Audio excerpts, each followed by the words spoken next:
Alright, welcome back to Dark Souls Remastered. This is going to be part 9, and in this part we're going to go back to the Undead Asylum. And we're going to pick up a few things there that we're going to need to pick up. Going to be pretty useful for the playthrough. Not a whole lot in terms of actually furthering our achievements, but there's a few things we need there. Here I'm just talking to some of these guys that you might see that don't look that familiar. Petrus has some new friends here. You don't have to talk to them at all. I just decided to talk to them because they're here. I would talk to the maiden maybe and Petrus, but other than that you don't have to talk to all of them. But once you've done that, you want to come up to the elevator here, and we're actually going to jump off right about here and come over to this ledge, and from this ledge we can jump onto this pillar here and walk up the stairs here, and then we're gonna jump off right here to pick up this key.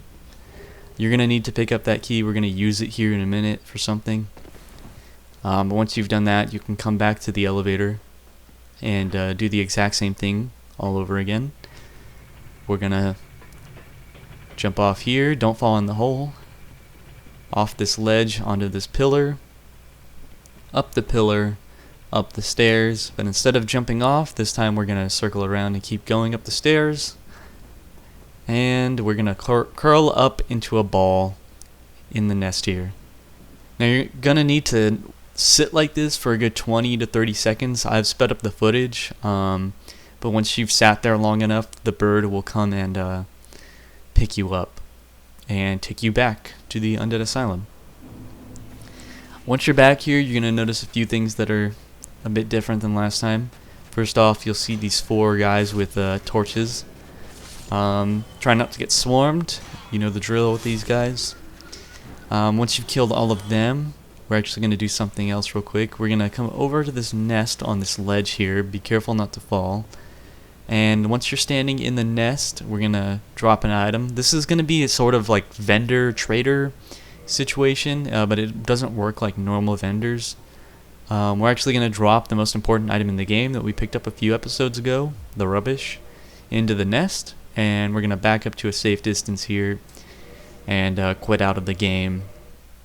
And then once you've loaded back in, you'll hear Snuggly the Crow. I think it's Snuggly the Crow. Say something to you, and you can pick up the item, and it'll be a different item. There are a few items you can trade with Snuggly the Crow that way, but only a handful. Not every item works. Once you've entered this room, immediately just come over to this bonfire here and rest at it, because once you come in here, there's going to be a black knight in this hallway here, and you're going to need to kill him to move on. Best bet is to parry him, so hopefully you're pretty practiced at parrying at this point. You can try circling around behind him and backstabbing him, but it's going to be a little hard in this tight space.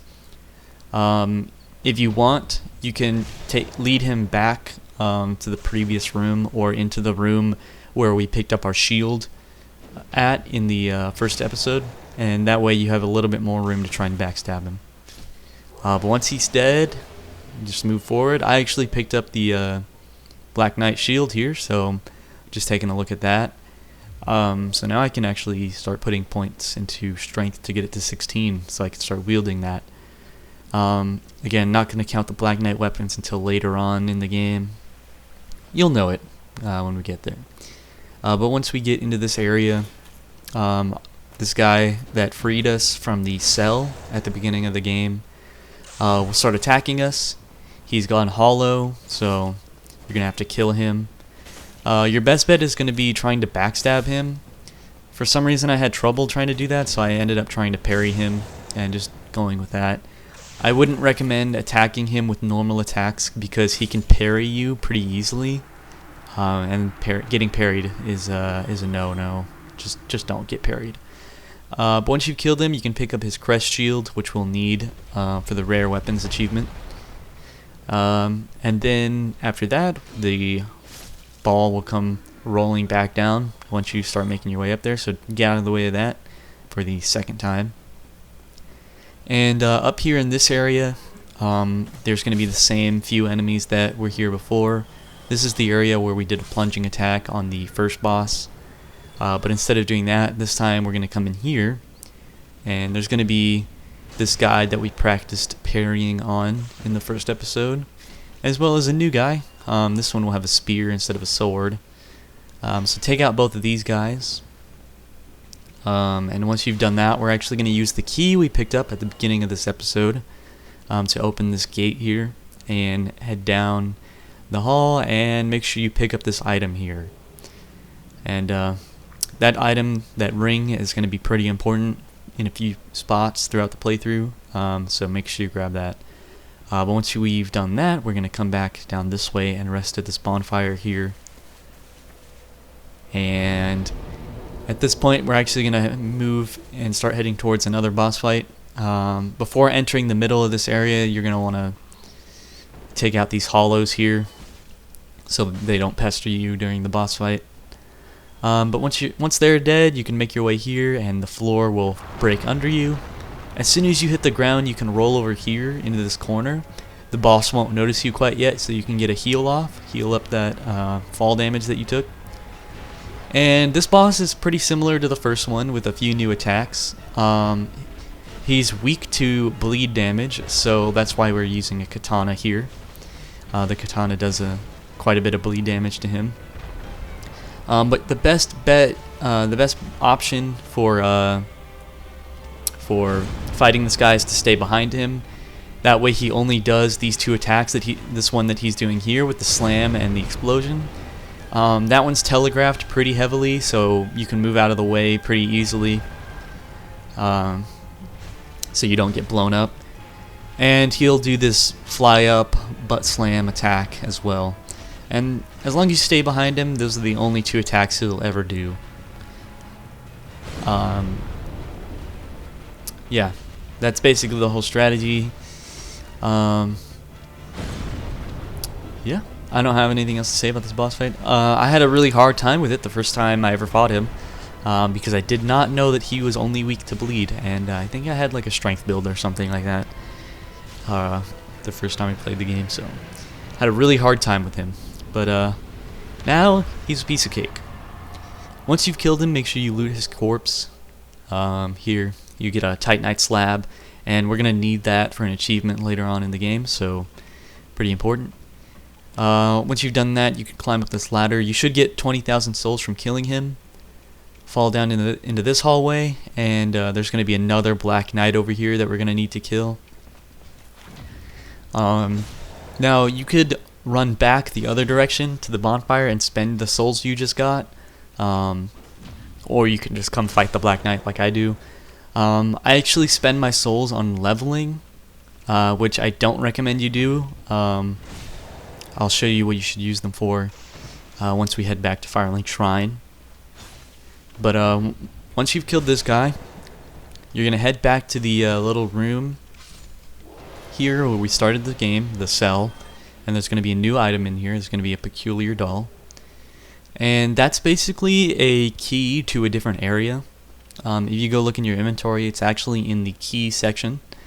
So it's pretty important. Make sure you pick that up. We're going to need it.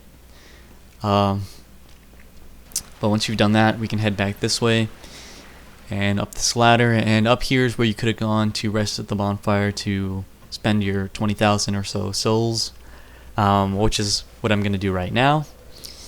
I throw them into vitality. I don't even throw them into strength, so I can start using my my Black Knight shield.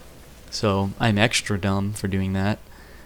Like I said, you should probably save them just so you have souls to buy some stuff here in a second once we head back to Firelink. But that's this entire area. We're just going to need to head out of here, make our way out. Don't get swarmed by these guys. Even trying to run past these guys is really dumb. They always seem to kill me when I run past them. But yeah, now I just need to head back up onto here, into the nest here, and curl up into a ball yet again, and the bird should pick us up and bring us right back to Firelink Shrine. But yeah, now we're going to head towards the bonfire here at Firelink Shrine. We're not going to rest at it quite yet. We're actually going to talk to Laurentius of the Great Swamp. He's going to be sitting here in Firelink. Once you talk to him, you're going to want to say no to him. And then he'll give you a pyromancy flame. If you do accidentally say yes, then talk to him again and say yes again. And he should give you the flame. But here you're going to want to actually spend your souls on the Iron Flesh and Flash Sweat Pyromancies. Just because this is the only place you can get them. And he leaves later on, so might as well buy them now. But yeah, that should be the end of the episode. Thanks for tuning in, and make sure you tune in to the next one. See ya.